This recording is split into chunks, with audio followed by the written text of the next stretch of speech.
Selamat siang teman-teman semua. Jumpa lagi kita di vlog sejarah.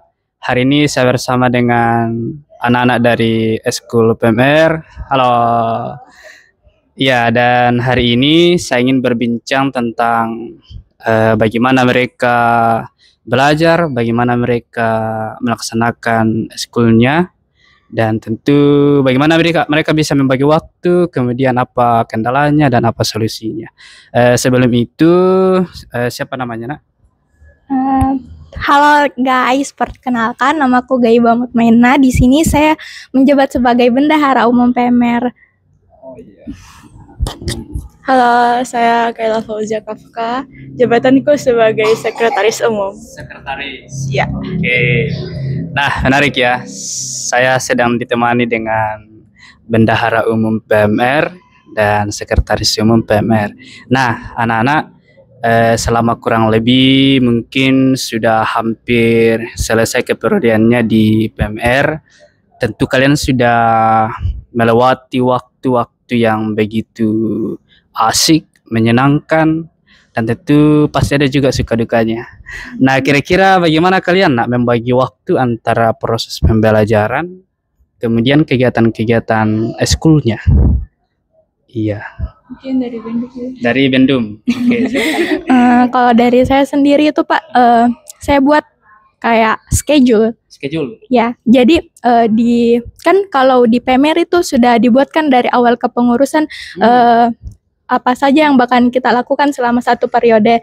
Jadi di situ kita sudah bisa lihat kalendernya, dibuatkan juga sama sekretaris umum guys, kalender untuk satu periode. Jadi kita sudah tahu hari apa saja kita rapat, apa saja proker-proker yang bakalan kita adakan. Jadi dari situ saya sudah bisa buat schedule-nya. Jadi tidak bertabrakan dengan pembelajaran.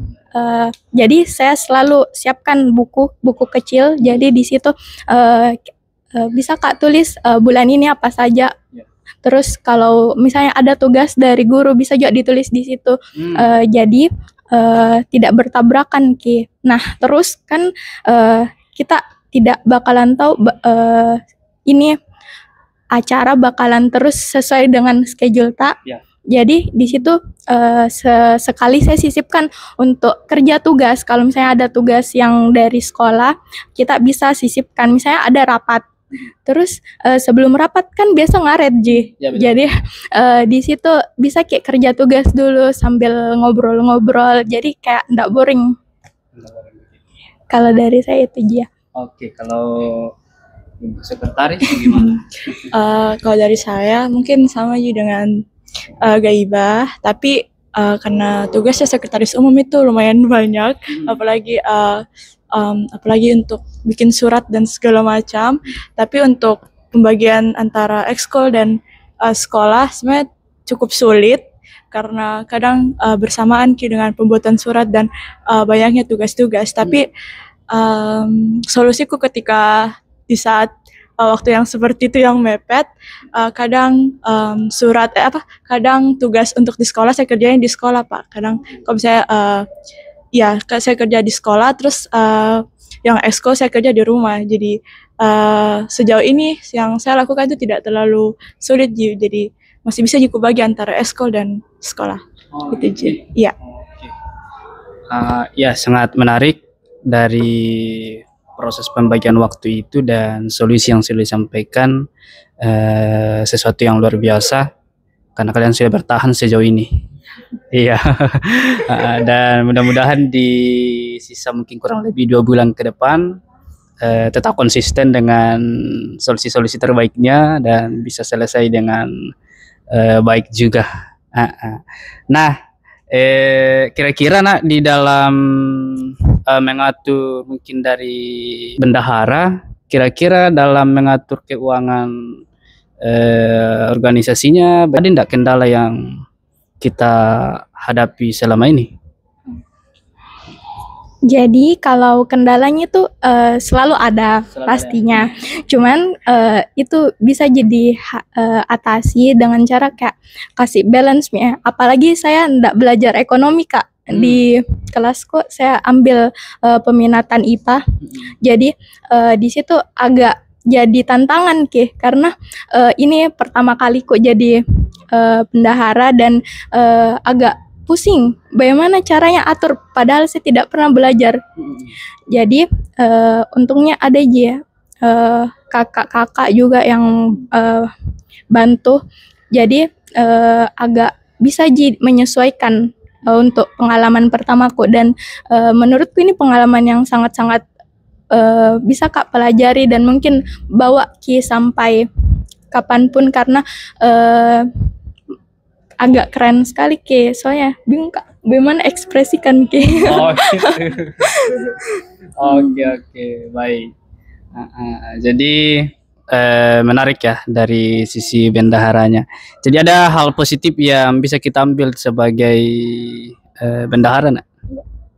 Apa kira-kira itu sisi positifnya? Sisi positifnya seperti yang saya bilang tadi Pak, saya tidak belajar ekonomi. Jadi di sini saya belajar caranya mengatur keuangan. Apalagi kan zaman sekarang kayak anak-anak Gen Z itu agak boros, agak susah atur keuangannya. Jadi di sini bisa atur apa yang saya butuhkan dan apa yang sebenarnya cuman ndak perlu banget tapi jadi sebenarnya itu bisa juga jadi self reward. Tapi kalau misalnya ndak perlu jangan dulu. Oke. Jadi sisi positifnya itu kita bisa lebih mengatur keuangan tak. Kalau dari saya itu. Oke, jadi lebih ke bagaimana produktifnya satu kegiatan itu ya. Kalau dia penting maka kita dana juga dengan full. Artinya dilihat dari sisi kepentingannya satu kegiatan itu. Kemudian kalau dari sekretaris, apa kendala-kendala yang sudah kita lalui selama ini, nak? Iya. Jadi karena sejauh ini kendala itu kayak paling baik di format persuratan, apalagi kadang dari pihak ekskul dan pihak sekolah beda formatnya. Terus pada saat minta tanda tangan itu juga salah satu kendala yang sering saya hadapi. Terus apalagi ya kendalanya?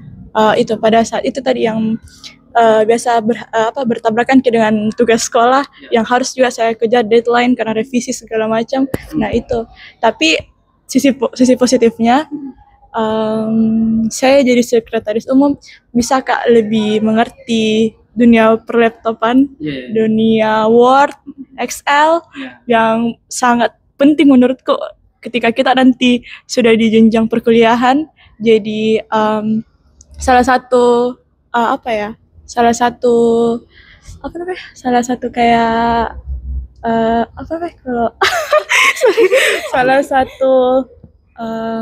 cerminan untuk yang saya mau ambil di perkuliahan nanti. Oh ya, cerminan untuk memilih mengambil jurusan. Iya, karena administrasi yang sangat umum untuk di perkuliahan. Betul. Itu saja dari saya. Oke. Ada yang menarik tadi, nak, terkait dengan bahwa terkadang kalau saya mau tanda tangan di pihak sekolah mengenai persuratan, terkadang ada berbeda format persuratan. Kira-kira bagaimana solusi selama ini, nak, mengenai perbedaan itu? Oke, jadi solusinya itu dari pihak ekskul yang mengikuti pihak sekolah. Jadi biar tidak memperlambat dan tidak nanti pada saat di pengurusan selanjutnya tidak dipersulit lagi. Jadi kita lebih mengikuti pihak sekolah, formatnya pihak sekolah. Oke, baik. Jadi banyak solusi-solusi cerdas yang kalian sudah lakukan selama ini, dan solusi-solusi cerdas itu memang dibutuhkan dalam setiap program-program dalam berorganisasi demi hidupnya organisasi kita ke depan. Jadi menurut saya apa yang kalian sudah lakukan ini itu sudah luar biasa untuk membangun kita punya pribadi masing-masing dulu, kemudian kita punya sekolah, dan tentu untuk harapan kita lebih besarnya lagi untuk negara kita ke depan. Iya. Nah, mudah-mudahan vlog kita hari ini memberikan pembelajaran yang luar biasa untuk kita semua, dan terima kasih atas waktunya, nak. sukses terus untuk kedepannya. Saya kira vlog kita hari ini cukup. Sampai jumpa di vlog-vlog selanjutnya. Dadah.